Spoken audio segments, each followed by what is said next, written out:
വയനാട് ഉരുൾപൊട്ടലിൽ മരിച്ചവരുടെ അനൌദ്യോഗിക കണക്ക് സർക്കാരിന്റെ പക്കലുണ്ടെന്ന് മന്ത്രി ഒ.ആർ. കേളു. മരണങ്ങൾ പേടിപ്പെടുത്തുന്ന സംഖ്യയിലേക്ക് പോയേക്കാം. ദുരന്തബാധിതരുടെ ടൗൺഷിപ്പിനായി പൊതു സ്വകാര്യ പങ്കാളിത്തവും പരിഗണനയിലുണ്ടെന്ന് മന്ത്രി വ്യക്തമാക്കി. ന്യൂസ് മലയാളത്തിന് നൽകിയ പ്രത്യേക അഭിമുഖത്തിലായിരുന്നു മന്ത്രി ഒ.ആർ. കേളുവിന്റെ പ്രതികരണം. വയനാട് ഉരുൾപൊട്ടലിൽ മരിച്ചവരുടെ കണക്ക് സർക്കാരിന്റെ കയ്യിലുണ്ടെന്ന് അദ്ദേഹം പറഞ്ഞു.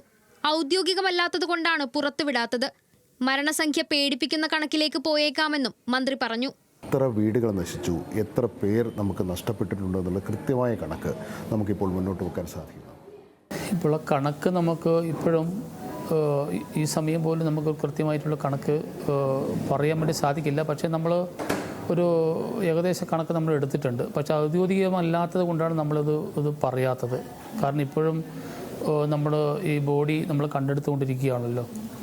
ഇപ്പോഴും ബോഡി കണ്ടെടുത്തുകൊണ്ടിരിക്കുന്നത് കൊണ്ട് നമുക്കൊരു കൃത്യമായിട്ടൊരു കണക്ക് നമുക്ക് പറയാൻ വേണ്ടി സാധിക്കുന്നില്ല. നമ്മളിപ്പോൾ കരുതുന്നതിനപ്പുറത്തേക്ക് വലിയ ഒരു പേടിപ്പെടുത്തുന്ന ഒരു കണക്കിലേക്ക് അത് മാറാൻ സാധ്യതയുണ്ടോ എന്നുള്ള വിലയിരുത്തലുകളാണ് പലരും പറയുന്നത്. അതെ, അത് ശരിയാണ്. അത് നമുക്ക് അങ്ങനെയും അനുമാനിക്കുന്നതിൽ തെറ്റ് പറയാൻ വേണ്ടി സാധിക്കില്ല.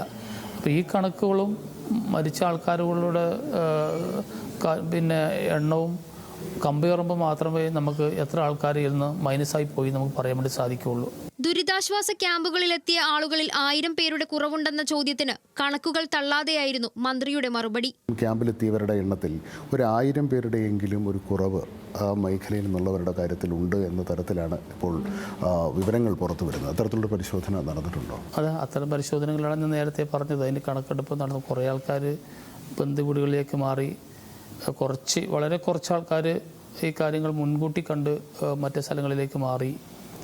കുറേ ആൾക്കാർ ഇപ്പോൾ ക്യാമ്പുകളിലുണ്ട്, കുറേ ആൾക്കാർ മരിച്ചുപോയി. ഇതെല്ലാം കൂടി കാൽക്കുലേറ്റ് ചെയ്യുമ്പോഴാണ് ഒരു കൃത്യമായിട്ടുള്ള ഒരു ചിത്രം നമുക്ക് അവിടെ ലഭിക്കുക. ദുരന്തബാധിതർക്കുള്ള ടൗൺഷിപ്പിനായി പൊതു സ്വകാര്യ പങ്കാളിത്തവും സർക്കാരിന്റെ പരിഗണനയിലുണ്ട്. ടൗൺഷിപ്പിനായി ഉരുൾപൊട്ടൽ സാധ്യതയില്ലാത്ത സ്ഥലത്തിനായി പരിശോധന തുടങ്ങിയെന്നും മന്ത്രി അറിയിച്ചു.